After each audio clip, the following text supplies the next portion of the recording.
wabarakatuh. Apa kabar anakku yang soleh dan soleha?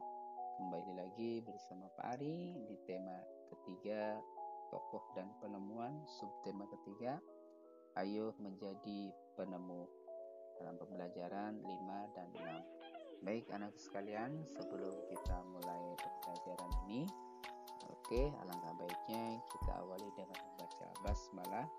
Bismillahirrahmanirrahim. Rabbi zidna ilman warzuqna rahmah. Amin ya rabbal alamin. Sekalian, masih ingatkah kamu tentang penemuan radio? Aku yakin kalian masih ingat ya. Nah, penemuan itu bisa juga membawa perubahan bagi masyarakat kita. Apa saja perubahan tersebut? Untuk itu, marilah kita pelajari lebih lanjut tentang penemuan-penemuan di bawah ini. Ya. Yang pertama, kita lihat siapa dia? Guglielmo Marconi, sang penemu radio. Ya. Nah, Guglielmo Marconi ini lahir pada tahun 1874 di Bologna, yaitu Italia. Penemu radio ini dapat pendidikan privat dari seorang guru tahun 1894 tatkala usianya menginjak 20. Nah, Marconi ini mencoba percobaan yang dilakukan oleh Cambridge Health beberapa tahun sebelumnya. Kemudian percobaan ini dengan gamblang mendemonstrasikan adanya gelombang elektromagnetik yang tak tampak oleh mata. Nah, anakku sekalian, untuk kisah cerita dari guru Marconi ini, Bapak yakin kalian sudah membaca ya. Nah, ini adalah sekilas tentang penemu radio, yaitu namanya Guglielmo Marconi.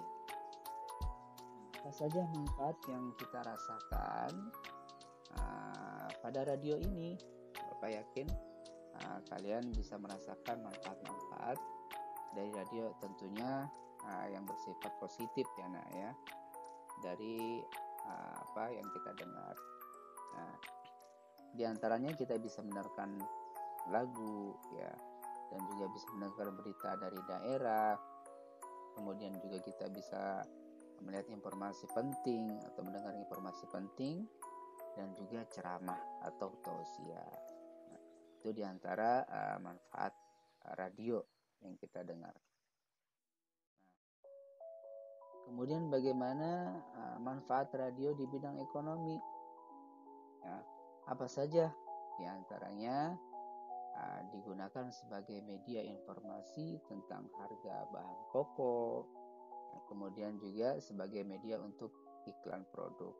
Ini salah satu manfaat dari radio yang kita dengarkan ya. Kemudian selain radio juga ternyata banyak sekali penemuan yang membawa perubahan masyarakat di bidang ekonomi. Nah, diantaranya penemuan yang memberikan manfaat di bidang ekonomi apa saja? Yang pertama adalah telepon, ya, telepon, HP. Nah, dampak telepon di bidang ekonomi ini apa saja? Ya, yang pertama sebagai alat komunikasi saat melakukan transaksi jarak jauh, kemudian menghemat biaya transportasi saat transaksi karena tidak perlu tatap muka lagi. Ya, kemudian yang ketiga dapat disewakan ke orang lain untuk mendapatkan penghasilan. Kemudian juga yang keempat adalah bisa memesan barang dari tempat-tempat yang jauh tanpa harus bertatap muka. Inilah salah satu atau beberapa dampak manfaat daripada telepon. Kemudian yang selanjutnya ada laptop ya. Kemudian dampak laptop ini dari bidang ekonomi apa? Atau manfaat di bidang ekonomi apa saja? Pertama adalah dengan adanya laptop ini kita bisa mendesain poster untuk iklan, mempromosikan produk melalui internet, juga menjual barang-barang melalui internet.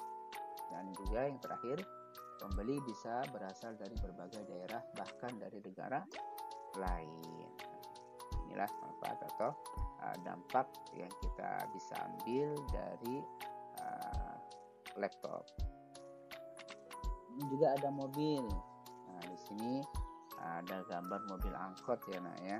Nah, dampak mobil di bidang ekonomi apa saja? Nah, pasti kita akan rasakan ya, atau kita akan ketahui bahwa dampak mobil, terutama ini mobil angkot ya, itu sebagai alat pencarian para sopir angkot, kemudian sebagai alat transportasi menuju pusat pembelanjaan seperti pasar ya, dan juga bisa untuk mengangkut barang yang akan dijual. Kemudian, apakah penemuan yang ada membawa perubahan yang besar dalam bidang ekonomi? Bagaimana jawaban kalian? Ya, karena saat ini kegiatan ekonomi tidak sepenuhnya dilakukan secara manual seperti dahulu. Kemudian, apakah penemuan yang ada membawa dampak positif dalam bidang ekonomi? Jawabannya adalah ya, karena kegiatan ekonomi menjadi lebih mudah dan cepat. Contohnya, misalkan kita tidak perlu tatap muka untuk bertransaksi dengan orang lain, sehingga itu juga memberikan jangkauan promosi lebih luas dengan adanya internet ini. Nah, sekalian, kemudian apakah penemuan yang ada membawa dampak yang kurang baik di bidang ekonomi? Ya, kira-kira contohnya apa ya? Nah, ya, karena dapat disalahgunakan dengan tidak bertanggung jawab. Ya, apa saja misalkan digunakan untuk melakukan penipuan atau digunakan sebagai alat transaksi jual beli barang ilegal atau barang-barang yang dilarang. Ini salah satu dampak yang kurang baik ya di bidang ekonomi. Nah, sekalian, masih ingatkah kalian kisah perjuangan Bapak Habibie? Saya yakin kalian masih ingat ya. Kemarin sudah dibahas. Nah, dari sebelumnya kita sudah belajar tentang kisah Bapak Habibie. Ya, apa sajakah penemuan Bapak Habibie yang diakui oleh dunia internasional? Nah, di antaranya adalah penemuan teori pesawat beliau atau pesawat terbang yang telah beliau ciptakan. Ada beberapa teori. Yang pertama ada teori Oxford ya, ada Habibie Theorem dan juga ada Habibie Method.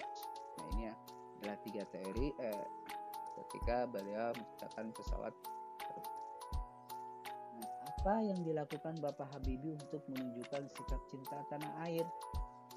Nah, pasti kalian sudah mendengar ya cerita pelajaran sebelumnya mengenai tentang apa saja yang dilakukan oleh Bapak Habibie terhadap cinta tanah air ini. Yang pertama adalah mengharumkan nama baik Indonesia lewat penemuan-penemuan beliau. Kemudian juga menjadi penasihat pemerintah di bidang teknologi pesawat terbang dan menjabat Menteri Negara Riset dan Teknologi. Kemudian juga menjadi wakil presiden dan juga menjadi presiden RI yang ketiga. Luar biasa beliau ya. Dan kemudian terakhir adalah serta mendirikan industri pesawat untuk kepentingan militer. Nah, inilah beberapa yang beliau lakukan untuk menunjukkan sikap cinta tanah air Indonesia. Sikap apa yang dimiliki Bapak Habibie sejak beliau kanak-kanak hingga beliau wafat? Di antaranya beliau adalah orang yang disiplin, kemudian kerja keras, dan terakhir adalah serta memiliki semangat dan tekad yang tinggi. Ini patut dicontoh untuk kita anak sekalian. Mudah-mudahan kita bisa mencontoh daripada perilaku beliau dengan kedisiplinannya, kerja kerasnya, serta memiliki semangat dan tekad yang tinggi. Itu tugas hari ini adalah kerjakan evaluasi sub tema 3 halaman 122 sampai 124 saja ya. Dan alhamdulillahirabbil alamin, subhanakallahumma wa bihamdik, asyhadu an la ilaha illa anta, astaghfiruka wa atubu ilaik. Assalamualaikum warahmatullahi wabarakatuh.